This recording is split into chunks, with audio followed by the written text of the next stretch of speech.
I've always been the odd one out, right from the moment I drew my first breath. Standing there, right in front of me, my mother scowled with a mix of revulsion and irritation plastered across her face, a look I had come to know all too well. Enough already.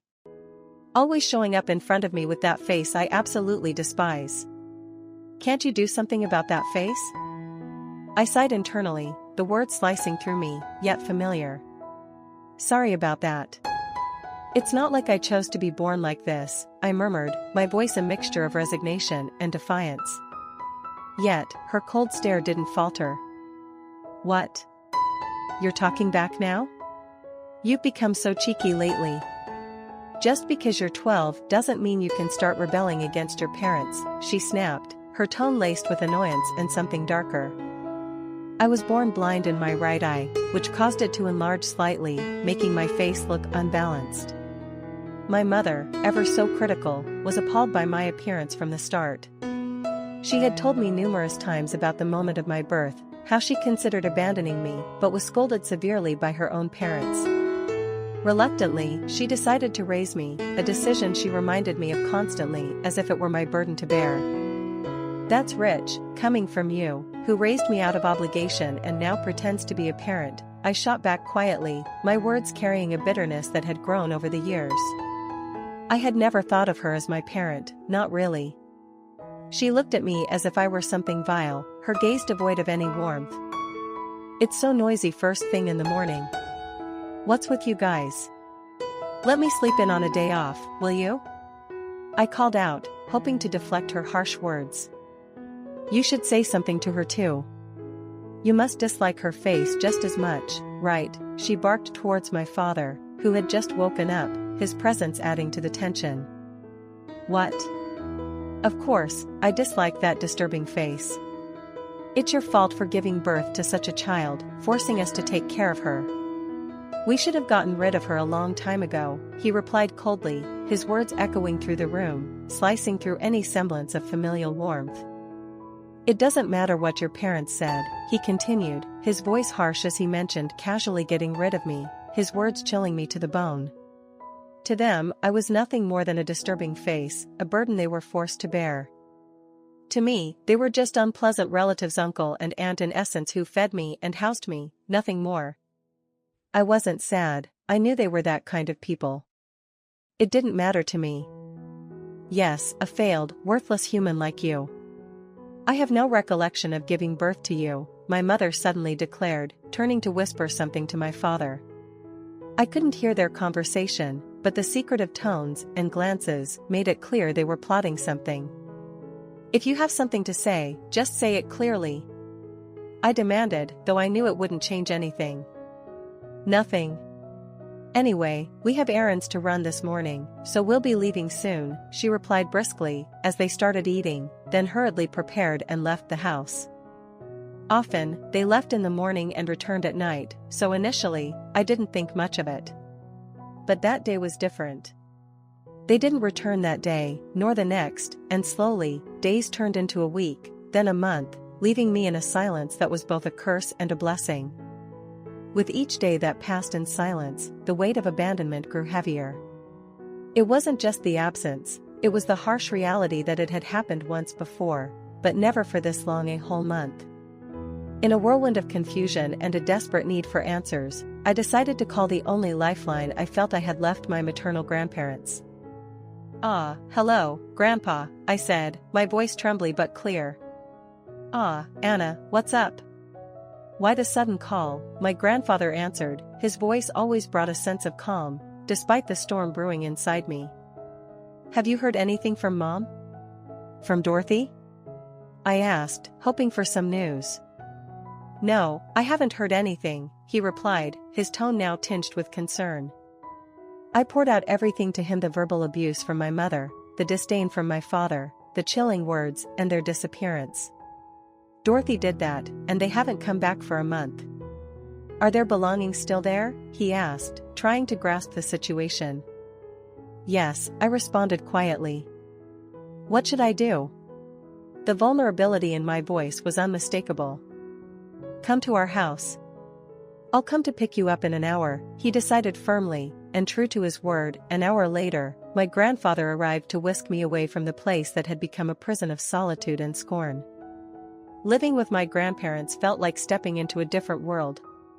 It was there, in the warmth of their home, that I learned perhaps it wasn't just my mother's cruelty that was to blame, but a consequence of their insistence she raised me.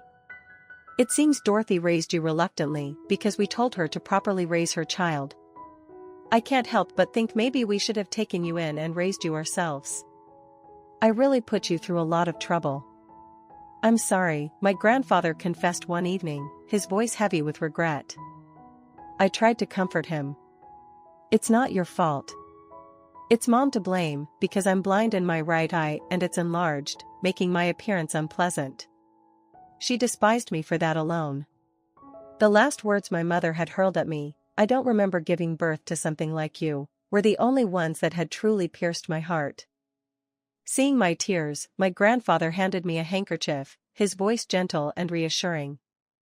Dorothy has always been like that, a person who judges others by their appearance and looks down on them. She's the one who doesn't understand anything.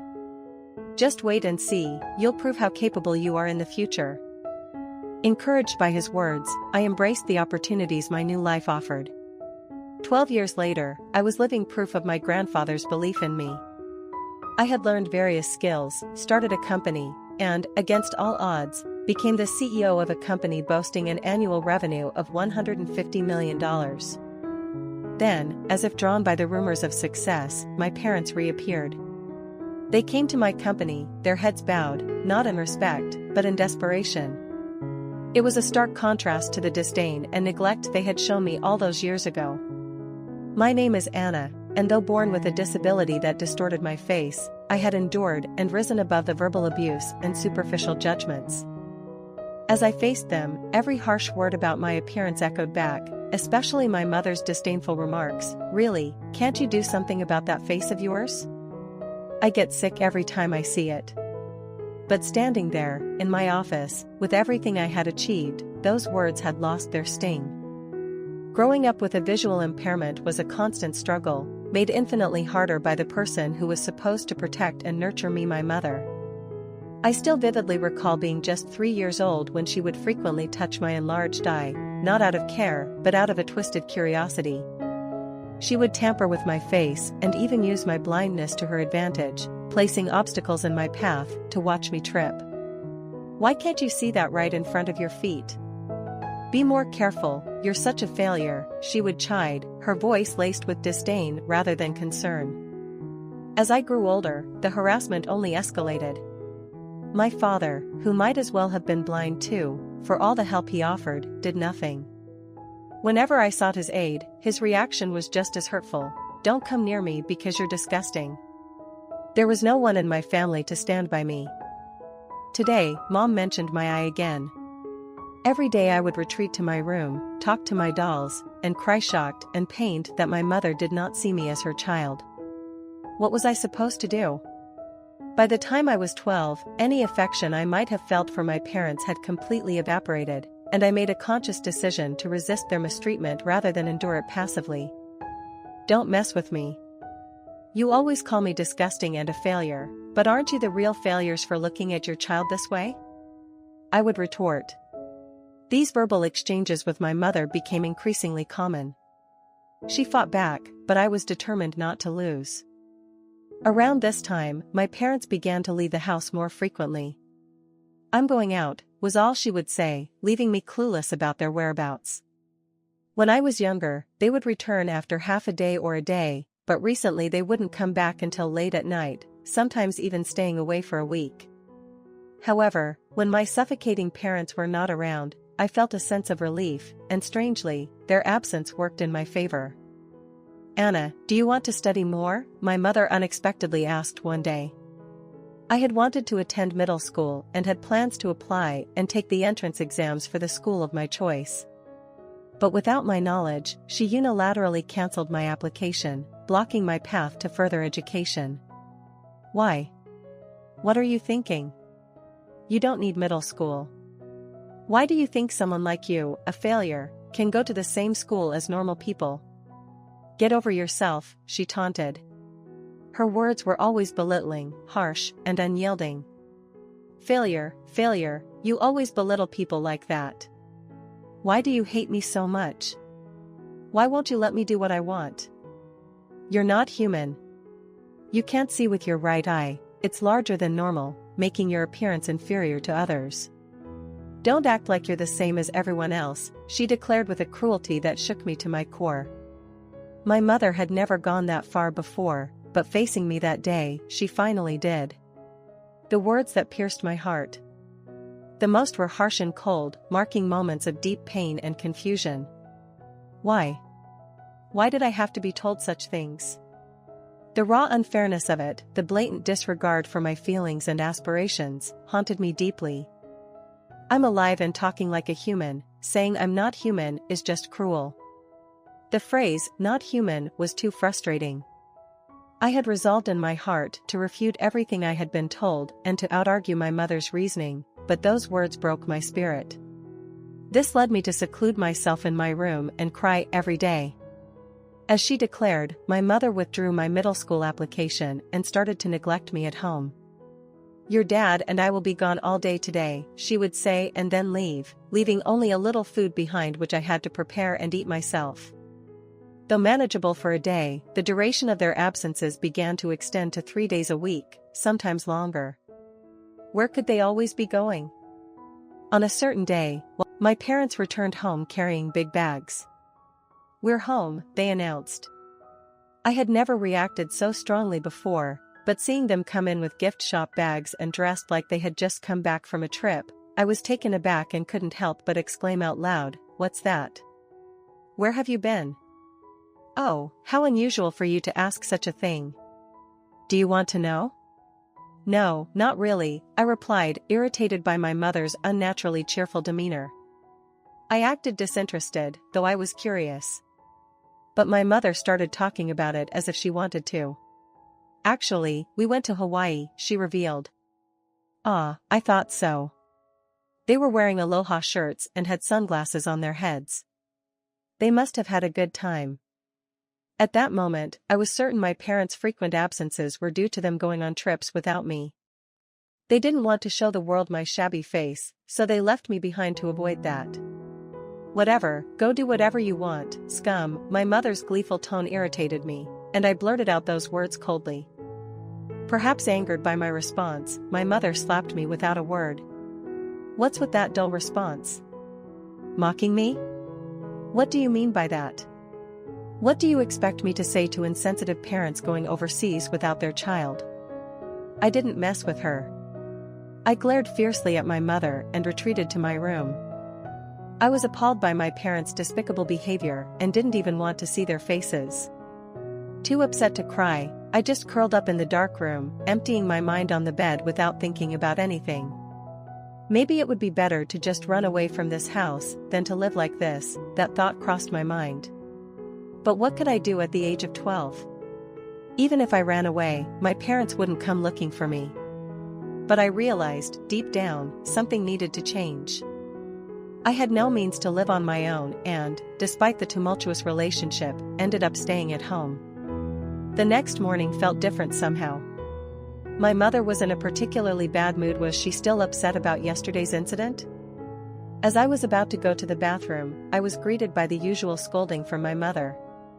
"Enough already, always appearing in front of me with that face. I can't stand it. Can't you do something about that face?" But her tone wasn't light as usual, it was heavier, adding a weight to my already burdened feelings. What followed was an argument between me and my mother, and after whispering something meaningful to my father, who had just woken up, they left the house a few minutes later, never to return. After being absent from the house for a month, I was convinced I had been abandoned. Remembering my earlier thoughts of maybe I should just leave this house, I felt a bit teary. I was glad my parents were truly gone, but the overwhelming feeling of being completely alone brought on anxiety. I'm lonely.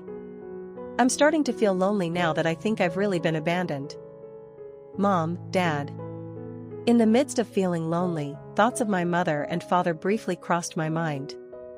However, those feelings were quickly overshadowed as I thought of someone else, my maternal grandfather, who often took me to his home, where I had stayed many times as a child. It must have been because I lacked the ability to live on my own back then, so he would take me to his place, not to leave me alone at home. Remembering my kind grandfather, I called the only number I knew of him and told him everything that had happened. Mom told me she said I'm not human. She called me a failure and said she raised me out of obligation. Hearing my grandfather's voice after such a long time brought me relief, and as I poured out my heart, tears welled up uncontrollably, and I broke down crying on the phone. I hadn't realized how much I needed to cry until that moment. "Come to our house. I'll come to pick you up right away," his kind voice over the phone comforted me, and I waited for him to come that very day. I was taken to live with my grandfather. "How are your grades, Anna?" His sudden question puzzled me, and I asked back, "Why?" In response, he handed me a pamphlet. The middle school brochure. "Yes, Anna, you weren't allowed to go to middle school, were you? Why don't you give it a try? Midterm admissions are possible, and don't worry about the money. I'll take care of it. Go there and study hard. Don't you want to study?" "I love studying," my grandfather encouraged warmly, his belief in my potential shining through his words. The disdainful environment I had lived in with my parents had driven me to find refuge in education, where I had many friends, though now I couldn't see them anymore.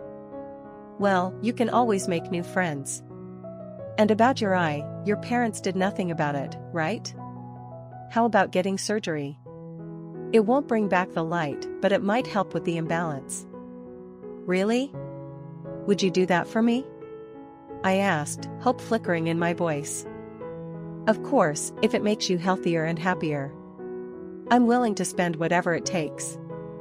Don't worry, I have plenty of savings." "There's no point in saving it for my old age if I can use it for you now," he replied, his words wrapping around me like a warm blanket. I was overjoyed. My grandfather was not only willing to help me attend middle school but even get surgery to improve my condition, which did make my appearance somewhat better after getting a prosthetic eye. Starting anew, I enrolled in high school, and later, my grandfather suggested something that would steer the course of my future in an unexpected direction. "You truly are my granddaughter, you've inherited the good traits. Not just your exceptional grades in math, but also your overall academic performance. With brains like yours, why not study business management?" "Business management?" I echoed, initially surprised by his suggestion, but feeling it was a chance to prove myself against my mother and her demeaning views. "Yes, why not learn how to manage a company? Then you can give those foolish parents a lesson," he added, a twinkle of mischief in his eye. I felt empowered by his confidence in me and the opportunity to redefine my narrative. As I pursued my studies, my grandfather occasionally checked on my estranged parents through his smartphone, allowing me to keep up with their whereabouts indirectly without revealing my presence at the family home. "I had hoped your mother would learn business management and take over the company I managed, but she chose her own path, leaving home and only returning to drop you off. Such a disgraceful child," he would say sometimes. "Grandpa, does that mean I'll take over the company?" I asked one day, curious about the future he envisioned for me. "Well, the original company is gone, but a subsidiary survived. They've been looking for a successor, and it seems like a good opportunity for you. Your intelligence should serve you well in business management, so give it a try," he explained. Following my grandfather's advice, I enrolled in a business-focused high school, graduated, and learned more about being an entrepreneur. By the age of 20, I was put in charge of the subsidiary, and by 24, my business acumen had flourished, achieving an annual turnover of $150 million. Over 12 years, I gained financial independence and a more presentable appearance. "Anna, you've done well," my grandfather would say, pride evident in his voice, affirming that despite the turbulent beginnings, the journey had led to a place of success and self-reassurance. I never imagined I'd have such business talent. Even in his prime, my grandfather confessed he couldn't achieve a turnover of $150 million. "I'm glad to have discovered your potential." "No, it's all thanks to you, Grandpa. If you hadn't told me to come to your house, I couldn't have grown so much. Who knows what would have become of me otherwise?" The thought of being left behind in that old apartment made me shudder. While my grandfather and I were indulging in our nostalgic thoughts, his phone suddenly rang. Hello? Dad, I was hoping to talk to you about something. Is it okay if I come over this evening? It was my mother, her voice strained with a hint of urgency. A favor? What's all this about all of a sudden? Yeah, I think I mentioned it in a message before. It's about money. You never learn, do you? I've always tried to teach you to handle these things properly. You know this happens because you never listen. I'm really sorry anyway. Alright, come over. I'll listen to what you have to say. My grandfather's tone was firm, perhaps a bit harsh, reflecting his frustration, but also a resigned familiarity with these calls. The caller was my mother, discussing money matters. My grandfather's face remained emotionless as he dealt with the conversation, exuding an attitude of looking down on her. Yes, it was Dorothy. She'll be coming over this evening. It's a perfect opportunity for a comeback, Anna. Make sure you're here. But I'm a bit scared, I confessed, a knot forming in my stomach. Don't worry, you're not 24 anymore. If it makes you feel better, bring your boyfriend. Having a strong man around might give us an advantage, especially since your father will be there too. It's just a precaution, in case anything happens, my grandfather reassured me with a wink, lightening the mood. By then, I had a fiancé who worked with me as the vice president of our company, a young talent who had stayed with the subsidiary when I took over.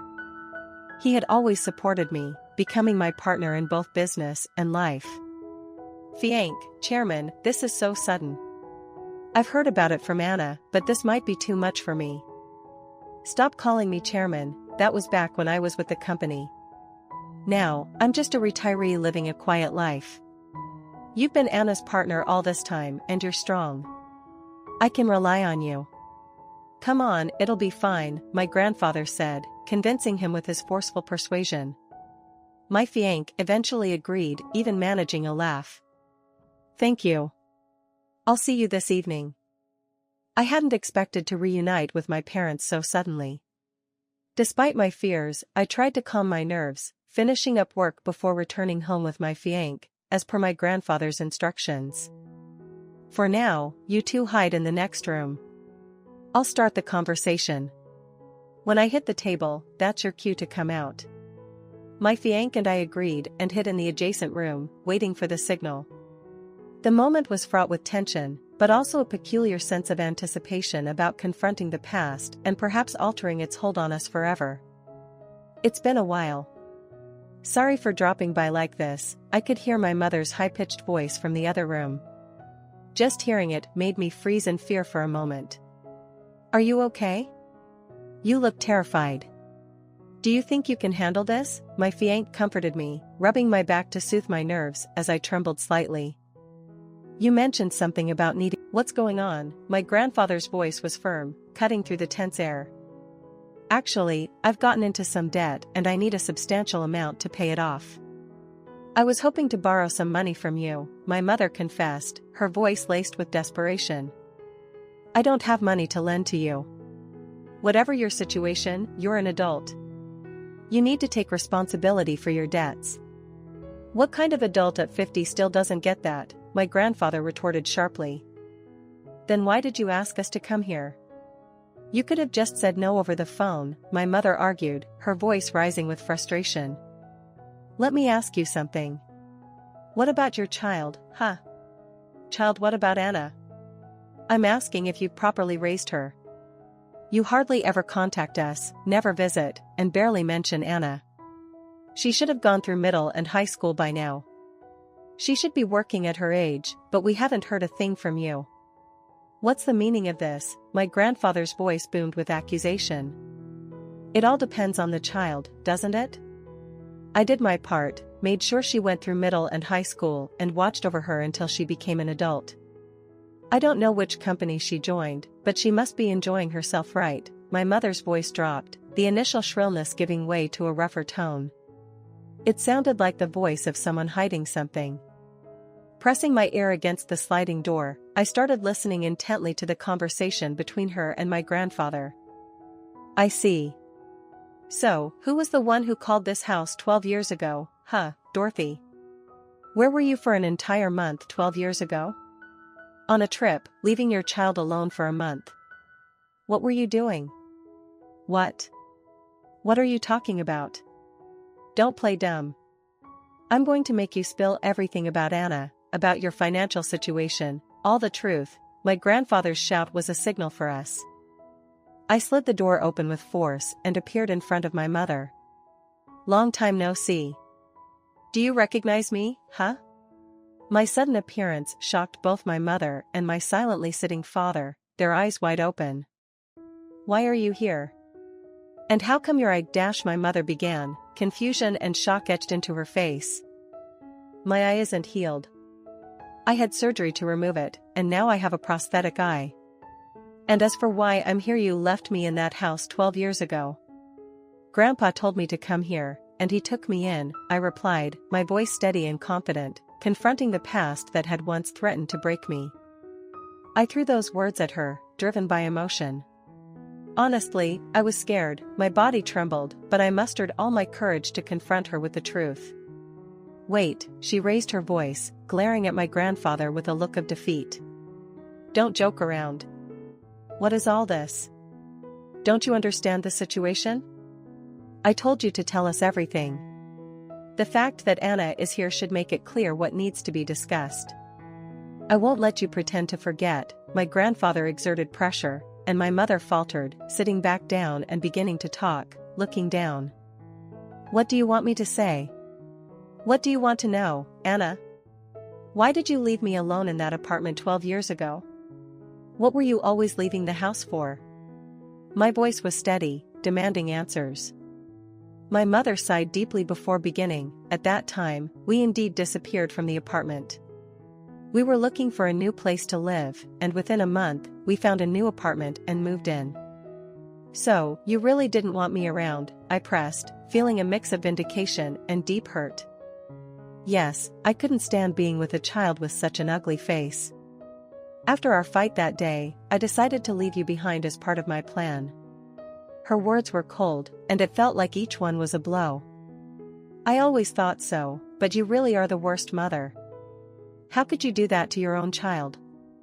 Except a face like that, plus a child born blind in one eye, a burden right from the start, I couldn't hide the bitterness in my voice.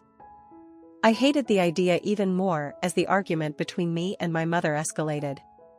My fiancé, unable to stand it any longer, stepped forward, glaring at her as he began to speak.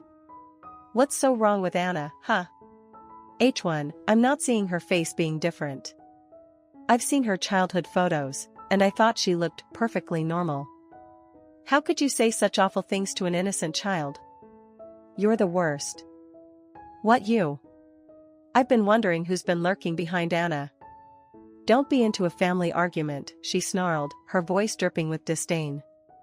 She's my dearest partner and the president of our company. How could I not protect her? My fiancé countered, his support unwavering. My mother was taken aback by his words and suddenly grabbed me by the collar. What did that man just say? You're a company president? Someone lower than me acting all high and mighty, don't be ridiculous. Lower?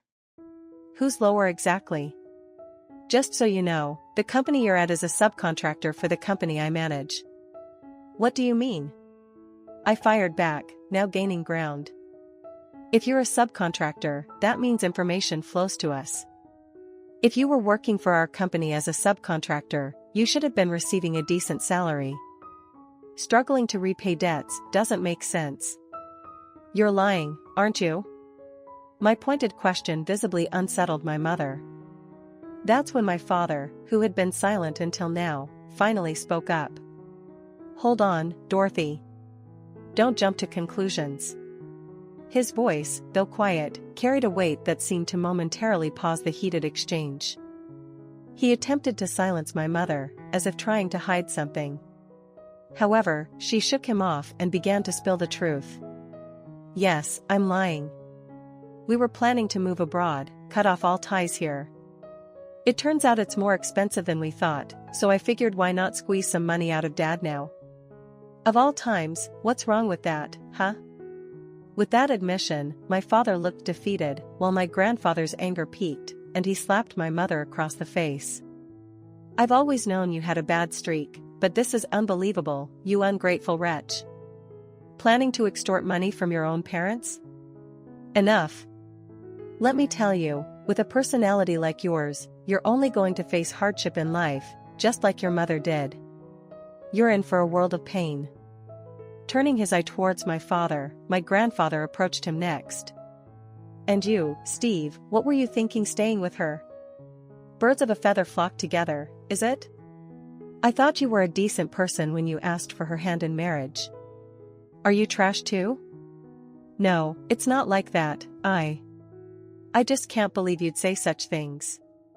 I've heard from Anna about the terrible things you've said to her, disgusted by her face. Weren't you? Stop, please, my father pleaded, his voice cracking. I was just influenced by Dorothy, not really. He stammered, trying to find his footing in the argument. So you're just a follower, huh? Picked the wrong person to associate with, unfortunately for you, my grandfather concluded, his disdain palpable. That was the first time I saw my father look so scared and weak, easily swayed by others. Perhaps it was because he had met my mother that he could act so arrogantly when they were together. Feeling this, I started to see my father as the most pitiable person at that moment. Oh, I see what a pitiful man, I said, my words dripping with sarcasm. Enough, Steve has nothing to do with this, it's all my fault, right? What do you want, calling me here? Revenge for all the pain I endured as a child? I'm going to make sure you experience it, my mother defied, still unrelenting. What do you mean? For starters, you're fired. You've been enjoying a good salary. But that's over now. That's it. With my skills, I can find another job easily, you think so? I will sue you for everything you did to me during my childhood and take it to court, I declared firmly, my voice steady despite the tumultuous emotions. That's impossible, it was 12 years ago. Did you think I hadn't looked into it? What you did to me constitutes child abuse, neglect, and domestic violence, and there's solid evidence for it, even if it happened decades ago. I can still bring it to court after consulting about it, my mother scoffed, dismissing my threats. The harm I've suffered from you is immeasurable, even this eye, which could have been fixed with surgery, you neglected for 12 years. You didn't want to spend money on me, did you? That's why you left it untreated, right? That's clearly child abuse. So what, you want money from me? Show some sincerity. You neglected your own child to this extent. If it weren't for Grandpa, where do you think I'd be now? I went back to the apartment later to collect my things, you were gone, left on your own, and now you're saying all this, I continued, laying out the stark reality of her failings. My mother remained unyielding, intent on bulldozing her way through with her stubbornness, but that was impossible. I broached the subject of the lawsuit once more. I've consulted a lawyer about the child abuse, neglect, and domestic violence among other charges against you. It looks like we can claim around $100,000 in damages, and that's a conservative estimate. If that's not enough, we can ask for more. The paperwork is ready to go. Wait, are you serious? There's no way I can pay $100,000. Pay up, you scum. Do you have any idea how much I've been through mentally? My mother's face finally showed signs of agitation, her eyes darted around, and she began to falter. Wait, why do I have to pay if I just came to get money? Like I said, people with your kind of personality are bound to suffer. Life doesn't always go your way. From now on, Dorothy, you will live your life atoning for what you've done to Anna. I won't help you, nor you, Steve. My grandfather's final words fell with weight, leaving no room for argument. At my grandfather's final words, my mother collapsed, crying. What emotions those tears held, I couldn't say, but they seemed like tears of frustration to me. The trial will proceed, and you will definitely pay, I stated firmly, handing her a piece of paper to write down her current address, which was crucial for filing the lawsuit. After wrapping up, my fiancé and I escorted my parents to the door, making sure they were completely gone before returning inside. A few days later, the lawsuit was accepted, and we won. I was really touched by your words. How could I not protect her, my dearest partner and the president of our company? If it weren't for that, I might have given up. My mom was pretty scary, my fiancé reflected. I'm glad you were able to confront your mom and settle the past, and now that the money's coming in, everything's looking up. So, yes, huh? You proposed amid all. I smiled at him, recalling the intense moments. I kind of sensed it. Let's get married. And so, my fiancé and I decided to marry at that moment. A year later, we were married and soon blessed with a baby in our lives. Our lives were smooth sailing, but my parents ended up divorcing after a tumultuous time together. My father returned to his parents' home after decades, only to be ignored and live in solitude. My mother tried to return home but was turned away by my grandfather and disowned. She now lives alone in a small apartment, as I heard from my grandfather. People should live their lives honestly and diligently. Living deceitfully and manipulatively like your mother and father will eventually lead to suffering. That's what I've learned. So, make sure to properly educate and raise your child. My grandfather passed away due to old age shortly after saying this. When our child was born, my husband and I moved into my grandparents' house, full of memories, and now we're building a happy home.